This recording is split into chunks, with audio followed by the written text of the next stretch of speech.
अब अगला उदाहरण अपन लेते हैं, जिसमें ये कह रहा है कि एक द्विध्रुव के आवेश प्लस क्यू आवेश का मान तो है 1.0 इंटू 10 की पावर माइनस 6 कूलम, और माइनस क्यू आवेश का मान है माइनस 1.0 इंटू 10 की पावर माइनस 6 कूलम। इन दोनों आवेशों के मध्य दूरी 2a का मान 2 सेंटीमीटर है, यानी 2 गुणा 10 की घात माइनस 2 मीटर है। यह विद्युत द्विध्रुव है, विद्युत क्षेत्र E इक्वल टू 1.0 इंटू 10 की पावर 5 वोल्ट प्रति मीटर में स्थित है। तो अपने को ज्ञात करना है कि इस द्विध्रुव पर अधिकतम बल आघूर्ण कितना कार्य करेगा। स्थायी संतुलन की अवस्था में स्थितिज ऊर्जा कितनी होगी। स्थायी संतुलन की स्थिति से 180 डिग्री घुमाने में उसकी स्थितिज ऊर्जा कितनी होगी, और थीटा इक्वल टू 0 या कहते हैं कि विद्युत क्षेत्र की दिशा से 90 डिग्री कोण घुमाने में कितना कार्य करना पड़ेगा या कितनी आवश्यक ऊर्जा होगी, उसका मान अपने को ज्ञात करना है। अब चूंकि अपने को आवेश दे रखे हैं, दोनों आवेशों के मध्य की दूरी दे रखी है, तो सबसे पहले अपन विद्युत द्विध्रुव आघूर्ण ज्ञात कर लेते हैं। द्विध्रुव आघूर्ण बराबर द्विध्रुव आघूर्ण P बराबर Q इंटू 2a। यहां मान रखते हैं Q और 2a का। Q का मान तो है 1.0 इंटू 10 की पावर माइनस 6 इंटू में 2a का मान अपने पास है 2 गुणा 10 की घात माइनस के 2, यानी ये मान हो गया P इक्वल टू 2 इंटू 10 की पावर माइनस में 8 कूलम इंटू मीटर। अब पहली स्थिति लेते हैं, जिसमें ये कह रहे हैं कि इस द्विध्रुव पर अधिकतम बलागुण कितना कार्य करेगा। तो बलागुण टो इक्वल टू होता है PE साइन थीटा। ये मान मैक्सिमम कब होगा, जब साइन थीटा का मान मैक्सिमम होगा, और साइन थीटा का मान मैक्सिमम 1 होता है, इसलिए टो मैक्सिमम इक्वल टू PE होगा।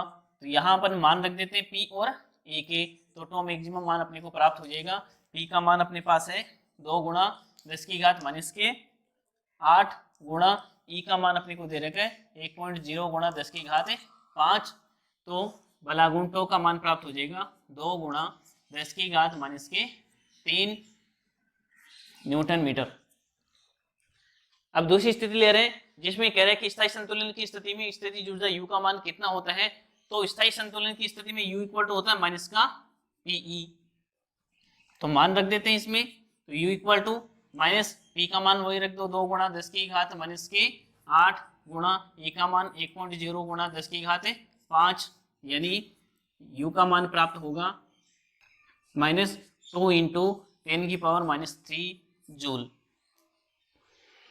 अब तीसरी स्थिति लेते हैं, जिसमें कह रहे हैं कि स्थायी संतुलन की स्थिति से 180 डिग्री कोण घुमाने में स्थितिज ऊर्जा कितनी होगी।